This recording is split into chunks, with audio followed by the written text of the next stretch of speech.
des amitiés. Même Hitler a envahi la France. Aujourd'hui, le couple franco-allemand dirige l'Europe. Vrai ou faux? Donc, il y a eu la paix entre les deux. Le seul conflit d'éternité en éternité qui n'a jamais eu de résolution et qui n'aura jamais de résolution que par la guerre finale, c'est quoi? C'est le conflit israélo-palestinien. Ce n'est pas moi qui le dis, c'est l'histoire. Et vous allez voir que c'est ça qui va mener la dernière guerre mondiale. On l'a décrit comment ça va se passer. Voyez ce que le psaume 137, c'est quand ils étaient amenés en Babylone, qu'ils avaient fait cette prière-là. Ça, c'est ce que les fonds appellent nouvelle. Ça dit qu'ils étaient en esclavage. Et on les humiliait. Chantaient les chants de Dassa, mangeaient, et ils étaient fâchés. Et ils ont décrété ce qu'elle va lire. Sur les bords des fleuves, nous souvenons de Sion. Au sol de la contrée, nous avions suspendu nos arcs. Là, nos vainqueurs nous demandaient des chants et nos oppresseurs de la joie. Chantez-nous quelques-uns des cantiques de Sion. Comment chanterions-nous les cantiques de l'Éternel sur une terre étrangère? Si je t'oublie, Jérusalem... C'est important. Jérusalem, si je t'oublie, que ma droite m'oublie. Je vais vous faire voilà ce que Jérusalem représente pour le juif. C'est important, hein? Lisa, si je t'oublie... Si je t'oublie, Jérusalem, que ma droite m'oublie. Que ma langue s'attache à mon palais. Si je ne me souviens de toi, si je ne fais de Jérusalem le principal sujet de ma joie. Stop d'abord, analysons ça. Vous voyez, en 93, il y a eu l'accord d'Oslo entre Arafat et Isaac Rabin. C'est Isaac Rabin, le Premier ministre israélien. Ils ont fait un accord secret. Et dans cet accord secret, ils vont créer un État palestinien et Jérusalem-Est sera la capitale. Et ils pensaient ainsi amener la paix entre Palestiniens et Israéliens. Qu'est-ce qui s'est passé? Un étudiant, suivant ce psaume-là, a tiré sur son propre premier ministre, Isaac Rabin, et il l'a abattu. Ça veut dire quoi? Ce psaume est encore d'actualité. Au moment où je vous parle, le Bénin a combien péché? Un grave péché, vous devez intercéder pour ça. Parce que j'ai envoyé, président, tu as reçu mon SMS, non? Pour dire qu'on ne devait pas reconnaître la Palestine aux Nations Unies, là. Tu n'as pas reçu, hein? Bon, j'ai envoyé ça à des ministres. Amos Elebe, je l'ai lui envoyé, je l'ai encore appelé pour dire, aujourd'hui, il y aura vote aux Nations Unies. Le Bénin ne doit pas s'aligner contre Israël. Ça dit qu'il y a des choses, ce n'est pas mathématique, ce n'est pas, vous voyez ça, ce n'est pas mathématique. Parce que Dieu a dit, ne fais pas ça, hein, ne fais pas ça. Le péché du Bénin, parce que j'ai dit, et j'avais écrit déjà il y a 5 mois à Yaïboni, par rapport à ça, le Bénin a péché pour avoir voté contre Israël aux Nations Unies, et vous devez intercéder pour toi. Que dit la Genèse, chapitre 12, versets 1 à 3. Ne fais pas, hein, on va revenir sur le psaume 137 pour analyser. Il dit quoi? Si je... Bon, lis le 1 à 3. C'est Dieu qui parlait à Abraham. Si tu bénis Abraham, tu es béni. Si tu maudis Abraham, tu es maudit. Et toutes les familles de la terre, toutes les nations, y compris le Bénin, y compris ma famille sénégalaise, ta famille, toutes les familles de la terre seront bénies en toi, à travers Abraham. Nous avons donc un lien d'alliance avec le peuple juif, le chrétien. Je parle du chrétien, ça ne concerne pas les autres. Et si Yaïboni, en tant que chrétien, je lui ai écrit une lettre, il y a 5-6 mois, je lui ai rappelé ça le jour où le vote aura lieu. J'appelle encore, j'appelle des noms pour que vous pouvez vérifier. J'ai envoyé plusieurs SMS, ministres, députés. Et malgré tout ça, le Bénin a dit, on m'a dit que comme c'est une tradition depuis Kérékou, que le Bénin prend position de cette manière pour soutenir un État palestinien. J'ai parlé de la Bible, hein, c'est la Bible qui a dit. Et il a dit, selon tel truc, le Bénin votera contre la constitution d'un État palestinien. C'est fait. Mais vous pouvez restaurer la situation en priant et en intercédant comme Daniel l'a fait. Allons-y maintenant, pour voir la suite des événements dans le psaume 137. Nous avons fini avec Jérusalem. Hein. Donc, les gens pensent aujourd'hui que pour qu'il y ait la paix, il faut 2 États, n'est-ce pas? Palestiniens et israéliens, avec Jérusalem comme capitale. Vous voyez ce que je dis? Donc, on dit, c'est sans solution. C'est sans solution. Et vous avez vu que les gens ont déjà commencé à construire sur les zones interdites de la communauté internationale. Vas-y. Rendre l'appareil. La Babylone, c'est où j'ai dit tout à l'heure. Qu'est-ce qui s'est passé avec l'Irak? On a rasé l'Irak. On a tué son président Saddam Hussein et ses fils, n'est-ce pas? Depuis 2003, quand la guerre a commencé, la guerre appelée Tempête du désert, qui a emporté tout ce monde-là, il y a, en mai 2003, Bush, le fils, est parti devant les Nations Unies pour demander son ralliement. J'en ai parlé dans ce livre, C'est les Nations Unies, depuis 2003. Alors qu'ils ont, après 3 mois, ils ont pompeusement dit que la guerre est terminée. Est-ce que la guerre est aujourd'hui terminée? Ils ont fui. Ils ont laissé, ils sont partis seulement en Irak, et ils vont fuir, et ils sont partis en Afghanistan, et ils vont fuir bientôt encore l'Afghanistan. La France a déjà fui. Ils ont terminé hier de fuir. Ils vont fuir un à un sans résoudre, et ils vont laisser le pays dans le désordre. La Bible, ils ont prié. La bouche a parlé dans un temps de colère. Et pendant que toi, tu vis encore, je t'ai déjà montré la mort de Kadhafi dans la Bible. Je t'ai déjà montré la situation en Damas dans la Bible. Je t'ai montré la situation en Égypte dans la Bible. Vrai ou faux? Tu as vu maintenant le désastre qui se cause par rapport à la prière du psaume 137. Jérusalem, c'est pour dire que c'est la météo du retour de Christ et la dernière guerre mondiale va partir de là. Mais Dieu interviendra à un moment donné et avant ce trouble, les enfants de Dieu, il y aura un enlèvement. On sera assis comme ça là. Et puis, ils étaient 100, il reste 40. Hein? Où sont partis les autres? Enlèvement. C'est-à-dire, avant la catastrophe qui va s'abattre sur la terre, c'est comme ça qu'il en sera. Je vais vouloir terminer en disant ceci. C'est important ce que je dis maintenant. Maintenant, la question centrale, pour s'approcher du 21, la question qu'il faut se poser, est-ce que quelqu'un connaîtra le jour ou l'heure du retour de Christ? Répondez-moi. Non. Dites non, mais. Ajoutez-moi ça. Allons dans 1 Thessaloniciens chapitre 5. Non, mais. Allons dans 1 Thessaloniciens chapitre 5. Lisez 1 à 5.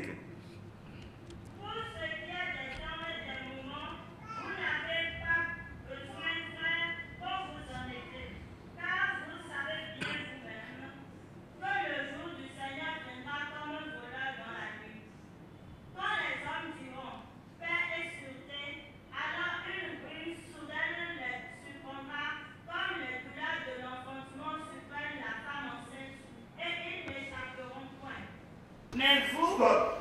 J'ai dit mais. Écoutez cette partie maintenant. Mais vous... Mais vous, frères, et ça dit, n'êtes quand pas... on dit mais, ça veut dire qu'on veut faire une rupture. Mais vous, frères, vous n'êtes pas... dans les ténèbres, pour que ce jour vous surprenne comme un voleur. Vous êtes tous des enfants de la lumière et des enfants du jour. Nous ne sommes point de la nuit ni des ténèbres. Amen. Vous savez le jour où Sodome et Gomorrhe va être brûlés. Répondez. Si. Qui sont ceux qui disent non? Levez les mains. Sodome, est-ce que Lot savait le jour où Sodome et Gomorrhe seraient brûlés? Hein? Ceux qui disent non, levez les mains. Bon, ceux qui disent oui, oui, levez les mains. Il y a peu de gens, une seule main levée. C'est toi qui as raison et moi, on va te trouver ici. Est-ce que du temps de Noé savait le jour? Il savait. Non, vous avez changé maintenant. Lot savait, Noé savait, et je ne dirai rien qui ne soit fondé sur la parole de Dieu. Allons d'abord dans Luc 17, 26 à 32. Vous lisez ça pour vous. Dieu a dit, le Seigneur dit qu'il mangeait, etc., se mariait quand subitement c'est arrivé. N'est-ce pas? Et que ça va se passer comme du temps de Sodome et comme du temps de Noé, et comme du temps de Lot, n'est-ce pas? Les choses vont se passer comme de ce temps-là. Si maintenant ceux-là savaient, eh bien, ça veut dire que certains sauront. Parce que Lot, ça veut dire les gens savaient. Lot a su, mais les gens du pays ne le savaient pas. Parce qu'ils ne sont pas dans mes frères. Ils ne sont pas frères. Mais voici ce que dit la Bible. Je vais commencer par Genèse chapitre 6. La Genèse chapitre 6, lève-toi. Et lis seulement le verset 13. Arrêtez. Va maintenant, si tu te demandes. Genèse chapitre 7 maintenant. Lis verset 4 et verset. Il y a encore 7 jours. Si aujourd'hui c'est quoi? Quelle date? Le 16. Si on dit encore 7 jours, ça veut dire c'est à quel jour ça? Hein? Le 20. Bon, 16, 17, 18, 19, 20, 21, 22, 23. Si on te dit encore 7 jours, continue, qu'est-ce qu'il a dit? Encore 7 jours et je ferai pleuvoir sur la terre 40 jours et 40 nuits. Et j'exterminerai de la face de la terre tous les êtres que j'ai faits. bon, et tu étais à quel verset là? 4, lis 11 et 12. Dieu l'a dit encore 7 jours, il sait que dans 7 jours, ça va se passer. Maintenant, lis versets 11 et 12. L'an 6 de la ville de Noé, le second mois, le 17e jour du mois, en ce jour-là, toutes les sources du grand abîme jaillirent et les écluses des cieux s'ouvrirent. Bon, ça veut dire tout court que ce que Dieu a dit, c'est accompli. Vrai ou faux? Donc, tout le monde sait aujourd'hui que Noé savait. Qui est contre ce que j'ai dit? Allons rapidement. Hein? Quelqu'un n'est pas d'accord? Bon, allons maintenant dans Genèse chapitre 19 pour voir le cas de Lot. Lisons 19 à 26. 19 à 26. Oui. Attends que j'arrive sur la montagne là, on appelle ça Tsoar. T-S-O-A-R. Et c'est quand on dit, la Bible dit, le soleil se levait sur Tsoar lorsque Lot est arrivé et le feu a commencé à Sodome et Gomorrhe. Donc c'est que dès que j'arrive là-bas, le feu va commencer. Lot savait vrai ou faux? Il savait même l'heure, parce que le soleil s'est levé, c'est que ça va commencer. Donc, Jésus a dit dans Luc 17, verset 26 et jusqu'à 32 que ça va arriver comme du temps de Sodome. Maintenant, je vais renforcer ce que j'ai dit, pas d'autres versets. Allons dans Joël chapitre 2. Que dit Joël chapitre 2? Verset 28 à 30. Et pendant que tu cherches ça, quelqu'un n'a qu'à chercher Amos, chapitre 3, verset 7. Quelqu'un d'autre n'a qu'à chercher ça. Pour qu'on aille vite. Toi, tu lis Joël chapitre 2. Qu'est-ce que ça dit? Je répandrai mon esprit sur toute chair. Vos fils et vos filles prophétiseront, vos vieillards auront des songes. Vous lisez verset 17 à 21, la même chose a été répétée. Ça dit à l'approche des temps, des gens auront des songes, d'autres auront des visions, même les vidomégons. Hein, les boys et les bonnes là vont dire j'ai vu ceci, j'ai vu cela, n'est-ce pas? Vos serviteurs et vos servantes. C'est la Bible qui a parlé. Hein? Et nous avons déjà montré que tout ce que la Bible dit s'accomplit. N'est-ce pas? Il y aura des visions. Maintenant, une autre. Et quand on va dans Habakkuk chapitre 2, verset 3, ça dit quoi? Habakkuk chapitre 2, verset 3, et quelqu'un n'a qu'à prêter Amos chapitre 3, verset 7. Bon, je lis d'abord Amos chapitre 3, verset 7. Il dit ceci. Le Seigneur l'Éternel ne fait rien, sans avoir informé ses serviteurs, les prophètes. Rien. Et il a démontré que quand il voulait détruire Sodome et Gomorrhe, il est passé chez qui? Chez Abraham, pour lui dire je vais faire ça. Tu es maintenant là dans Habakkuk chapitre 2, verset 3. C'est une prophétie dont le temps est déjà fixé et ça court vers son terme.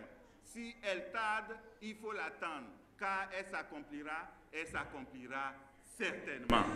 Maintenant, s'il y a du doute, et Satan, vous savez, quand dans le jardin d'Éden, quand le premier Adam a fauté, vous voyez, Satan est devenu leur maître. Dieu les a chassés. Et il a tout fait, parce qu'il sait qu'un autre Adam viendra, il a tout fait pour que le frère d'Abel le tue. Caïn tue Abel. Il s'est dit, mais je ne sais pas d'où ça va venir. C'est ça là. Et vous avez vu comment même, quand Marie était enceinte là, hein, il a mis de division entre Joseph et son mari. Hein. Voilà, on dit, pour te marier, il faut être vierge. Regardez la prostituée du quartier là. Elle dit Saint-Esprit. Vous savez ce que Marie et Joseph ont souffert dans cette période-là? Joseph est tombé dedans pour une fois, mais le Saint-Esprit lui a révélé que cet enfant est de moi. Vrai ou faux? Donc, il fait tout pour que ça n'arrive pas, la dame qui va encore enfanter, etc. Là, il fait tout. Mais il ne connaît que le plan A. Il ne connaît pas le plan B. Il ne connaît pas le plan B. À partir de ce moment, je vais vous dire ceci, que tout ce que je viens de dire, je pourrais encore dire davantage, hein, mais comme il y a encore d'autres orateurs, je vais conclure en disant ceci. 1. La prophétie est certaine. Certains connaîtront le temps. Mais c'est pour cela que Satan a semé beaucoup de gens. Il y a déjà plusieurs fois on a appelé la fin du monde, hein, n'est-ce pas? On dit, comment reconnaît-on une prophétie? C'est quand ce que tu as dit s'accomplit qu'on sait que ça c'est une prophétie. Donc, les témoins de Jéhovah, on en parlait. C'est passé. On en parle maintenant pour dans 5 jours, n'est-ce pas? Le 21 de cette là. Ça aussi passera. Mais attention. Ce n'est pas parce que ça passe que vous allez penser que, même, vous allez voir, 2 Pierre chapitre 3, on a parlé. Hein? Tout cela, les gens disent, mais où est l'avènement? Où est son avènement? Celui que vous attendez là. Voilà qu'on dit qu'il va venir. Jésus revient bientôt. Allez vous foutre le camp là-bas. Hein? Jésus revient bientôt et n'est jamais vu. Et les faux Christ s'intègrent parce qu'on a parlé de faux Christ et de faux prophètes. Lisez Matthieu chapitre 24, Marc chapitre 13, Luc chapitre 21 pour voir. Et Jésus lui-même a dit les signes de son avènement. Guerre, rumeur de guerre, tremblement de terre. Et tout cela, ça arrive même pas. Vrai ou faux? Mais il dit la fin n'arrivera que lorsque l'on aurait prêché la parole à travers le monde entier. Est-ce qu'à Azawad, ils n'ont jamais entendu parler de la Bible? Où on coupe les pieds? Vous voyez ce qu'il dit? Il est dangereux de servir Dieu quand on n'a pas rencontré Jésus-Christ de Nazareth. Je dis bien dangereux. Saul était le plus grand Al-Qaïda de son temps.